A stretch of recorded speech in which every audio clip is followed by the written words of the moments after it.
जय हिंद, वंदे मातरम, जय संविधान। दोस्तों, मेरा ये जो विषय है ये बहुत गंभीर विषय है। माँ बहन बेटियों की सुरक्षा के, उनके आत्मसम्मान से जुड़ा हुआ विषय है।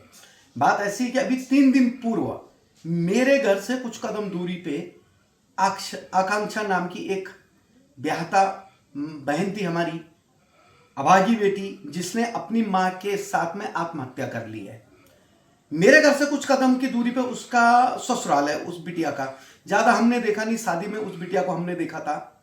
जब ये घटना सुनी तो मतलब अपने आप में आदमी हक्का बक्का रह गया कि ऐसा कैसा हो सकता है कि माँ और बेटी दोनों एक साथ आत्महत्या कर ले। वो भी वो महिला जिसने पति की मौत के बाद पिता बन के, माँ तो थी लेकिन पिता बन के भी बेटी को पढ़ाया लिखाया संवारा और उसकी शादी की। उसके बाद वो बेटी का और उस दृढ़ इच्छा शक्ति वाली माँ का आत्महत्या करना, ये अपने आप में बहुत गंभीर विषय है।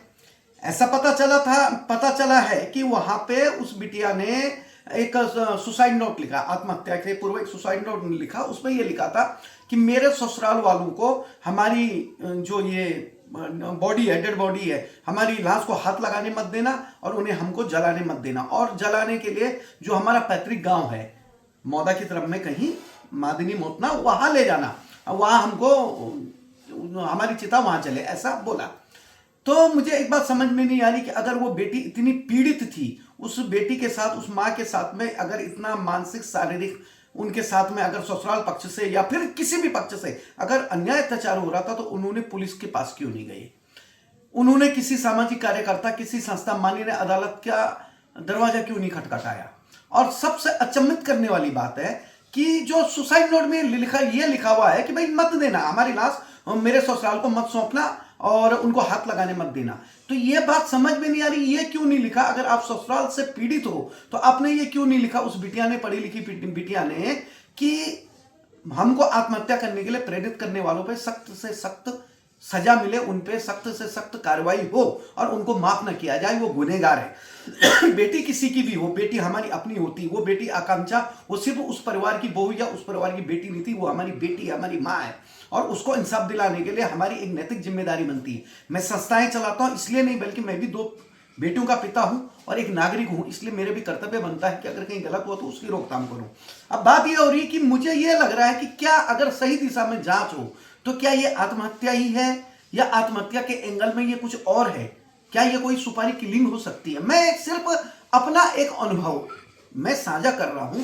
मैं माननीय जो भी जांच अधिकारी, माननीय पीआई साहब, इनसे मैंने मैसेज किया हूं, बातचीत करूंगा। क्योंकि मैं ये बात इसलिए कर रहा हूं कि सुसाइड नोट ने बहुत सारे सवाल खड़े कर दिए कि सुसाइड नोट में वो अभागी बिटिया ने, जिसने पूरे जीवन अभी देखे नहीं, अभी बेमुश्किल 1.5 साल शादी का हो, वो कह रही कि भाई मेरी लाश को हाथ लगाने मत देना ससुराल वालों को। तो भाई जब कोई इतना पीड़ित हो जाता तो वो ये लिखता है कि भैया आरोपियों को सख्त से सख्त सजा मिले, तो ये ऐसी कोई बात उसमें है नहीं। तो क्या ये जो सुसाइड नोट लिखा वो किसी दबाव में लिखा गया, लिखवाया गया? ये जांच का विषय है। क्या ये सुपारी किलिंग है? ये जांच का विषय है। क्या ये प्रॉपर्टी का, जो कि बार बार बोला जा रहा है, बहुत सारे वीडियो मुझे आ रहे हैं, बहुत लोगों के फोन आ रहे हैं कि सर आप चुप क्यों हो, आप कुछ बोलो, आपके ही पास में ससुराल थी, ससुराल वालों को आप जानते हैं। तो जब तक मुझे इसका और से आप पता नहीं है, तब तक मैं इस बात पे कैसे कुछ कर सकता? हाँ, मैं इस पे कार्रवाई की मांग करूंगा, माननीय सीपी साहब से मिलूंगा कि इसमें जांच हो कि जो मैं कह रहा हूं कि ये प्रॉपर्टी का वाद विवाद अगर ससुराल पक्ष का है या इसके अलावा कोई तीसरा पक्ष इसमें शामिल है। क्या कोई तीसरा पक्ष शामिल है जो इसको आत्महत्या दिखा के, हत्या हुई और इसको आत्महत्या का रूप दिखाया जा रहा है? क्योंकि अभी पोस्टमार्टम भी शायद होने का है। बहुत सारी चीजें हैं जो जांच अधिकारियों से मिलकर क्लियर हो। और मैं ये कहना चाहूंगा कि किसी भी बेटी के साथ ऐसा ना हो। ये ससुराल वाले इस बात का ध्यान रखें कि आपकी भी बेटियां हैं और वो भी किसी और घर में रहती हैं। जिस तरह आप अपने बहू के साथ सौतेला व्यवहार करते हैं ना, और आपकी बेटी के साथ होगा तो आपके मन को पीड़ा होगी। आप नहीं चाहते कि आपकी बेटियों के साथ ऐसा हो, तो आप दूसरों की बेटियों के साथ क्यों कर रहे हैं? पता नहीं क्या हो गया हमारे महाराष्ट्र को, किसकी नजर लग गई कि ये महाराष्ट्र अचानक मां बहन बेटियों के लिए ये एक ज्वालामुखी बन गया। अंतरराष्ट्रीय कंपनी टीसीएस में आपने देखा होगा अभी तक कि भैया वहां पे कई बेटियों के साथ में उनका धर्म चेंज करवाया गया, उन पे दबाव बनाया गया, उनको यहाँ तक बोला जा रहा है कि बीफ खिलाया गया, उनको हिजाब पहनाया गया। उसके बाद में 3 साल की बच्ची के साथ कल पूना में भी वो बलात्कार हुआ, उस बेटी को पत्थर से कुचल के मार दिया गया। उसके बाद परतवाड़ा में कम से कम 180 बेटियों के साथ में गलत संबंध बनाए जाते हैं और उनके वीडियो सोशल मीडिया पे डाले जाते हैं। उसके बाद और 2-3 जगहों पर ये चीजें हो रही है, कोल्हापुर में, सोलापुर में ये चीज हो रही है। तो क्या कहूं मैं कि बेटियों मत होना इस देश में, इस राज्य में पैदा। क्या हो रहा है ये बेटियों के साथ में? कहां हमारी कानून न्याय व्यवस्था, कहां हमारा सिस्टम है? हमारे माननीय मुख्यमंत्री जी जो बहुत अच्छा राज्य संभालते हैं, बड़ा अनुभव है, गृह मंत्रालय उनके पास है, तो ऐसा क्यों हो रहा है? क्यों हमारी बहन बेटियां सुरक्षित नहीं है? ये किस चीज का? आरोपी जो है इनके हौसले बुलंद क्यों है? किस कारण इनके हौसले बुलंद है?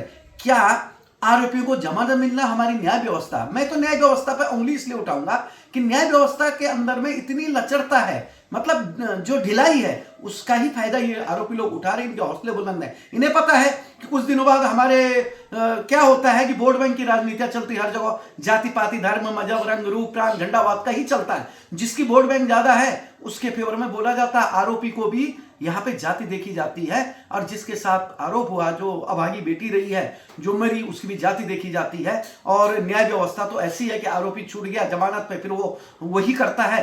तो मुझे बताइए, जब उत्तर प्रदेश के अंदर में एनकाउंटर हो सकता है आरोपियों के, तो महाराष्ट्र में क्यों नहीं हो सकते हैं? महाराष्ट्र में ऐसी क्या व्यवस्था है माननीय मुख्यमंत्री जी की, कितने सारे होने के बाद में भी एनकाउंटर हो नहीं रहे, आरोपियों के हौसले बुलंद यहाँ होते जा रहे। और सबसे बड़ी बात यह है कि जो टीसीएस की एक मुख्य आरोपी बोली जा रही है, कोई निदा खान करके, वो आज तक उसको गिरफ्तार नहीं कर पाई महाराष्ट्र नासिक पुलिस।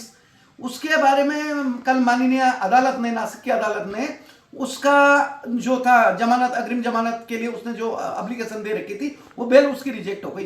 पुलिस उसको उठा नहीं पा रही, पकड़ नहीं पा रही है। तो क्यों, क्या हो रहा है ये? माननीय देवेंद्र फडणवीस जी, मुख्यमंत्री जी, जो हमारे स्नेही मित्र भी रहे हैं, गृह मंत्रालय आपके हाथ में, आपसे विनती है कि जो आपने हमारे पुलिस वालों के लिए, हमारे कर्म योद्धा, महाराष्ट्र की पुलिस स्कॉटलैंड से ज्यादा फेमस मानी जाती है, क्योंकि एक डंडा लेके भी AK-47 वालों पे हमारी महाराष्ट्र की पुलिस भारी है। इनके हाथ खोल दो और आरोपियों के ऊपर में एनकाउंटर की आप इजाजत दे दो। जब तक आप एनकाउंटर या कड़क वोट बैंक से परे हट के काम नहीं करोगे तो यकीन माने आरोपियों के हौसले बुलंद होंगे। बहन बेटियों की सुरक्षा करना हम सबकी नैतिक जिम्मेदारी है। अगर आपकी बेटी के साथ गलत हुआ तो आप इंतजार मत कीजिए, या मेरी बेटी के साथ गलत हुआ तो मैं इंतजार ना करूं। मैं सबकी बेटियों के लिए कि एक एकत्र होके उन पे अन्याय अत्याचार रोकने के लिए कुछ ना कुछ पहल करूं संवैधानिक तरीके से, क्योंकि सब हमारी मां बहन बेटियां हैं और सब मिलके जो बहन बेटियों पे अन्याय अत्याचार हो रहा उसके खिलाफ आवाज उठाए। और ये फिर से कहूंगा, ये आकांक्षा बेटी के साथ जो हुआ वो जांच का विषय है। और मैं जो पूर्व में अपनी बातें बोल चुका हूं, मैं जो भी आयोग हैं उनके साथ बोलूंगा, जांच अधिकारियों को भी फिर से यही बोलूंगा कि इस दिशा में थोड़ी जांच करें, कहीं दूध का दूध और पानी का पानी हो जाएगा। और हर बेटियों के लिए आप लोग खड़े हों, पूरे महाराष्ट्रवासी खड़े हों। वंदनीय राजे छत्रपति शिवाजी महाराज जी की संकल्पना थी कि स्त्रियों पर नजर डालने वालों तक की आंखें निकाल दी जाती थी। गौ माता के साथ में गलत हो जाता तो पूरे हाथ काट दिए जाते थे। और हम क्या कर रहे हैं? हम उन माँ बहन बेटियों को भूल रहे हैं। उन माँ बहन बेटियों पर अन्याय अत्याचार हो रहा, हम कहीं कैंडल मार्च निकाल लेते हैं, एक दिन रोष प्रकट करते हैं, फिर भूल जाते हैं, फिर अपने हंसी ठाकों में उन माँ बहन बेटियों की चीखें दब जाती हैं। ये चीखें दबने मत दो, एकत्र हो जाओ, इंतजार मत करो कि किसी माँ बहन बेटी पे फिर से कोई अन्याय अत्याचार हो। हर अपनी आवाज उठाए, हमेशा अपनी आवाज को बुलंद रखो। और उन माँ बहन बेटियों के लिए जिनके साथ गलत हुआ उनके लिए हमारी संवेदना है, उनके साथ, उनके परिवार के साथ हम खड़े हैं और उनको इंसाफ दिलाने की पूरी कोशिश करेंगे। जय हिंद, वंदे मातरम, जय संविधान।